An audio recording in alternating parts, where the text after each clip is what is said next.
Welcome to Will It Buttplug, a new show on the Buttpluggin with qDot channel. In this show, we'll be striving to answer the age-old question, are video games art?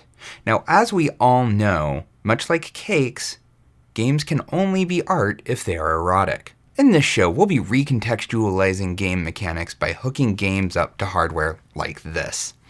We'll be using software like the Buttplug game vibration router, as well as just hacky little scripts that watch memory spaces in games in order to take their information, be it vibration score or otherwise, and send it to sex toys just to see what happens.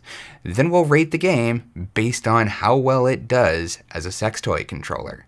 Now, not all games were meant to be sex toy controllers. In fact, almost no games were meant to be sex toy controllers. Therefore, we're going to have to look at game mechanics and recontextualize them from how do you get the highest score, or how do you win the game, to how do you best control a toy with this game mechanic. Sometimes it'll work, sometimes it won't. So join us on our sex toy-laden adventures through video game history as we figure out which games can be made art and which games just end up in the garbage.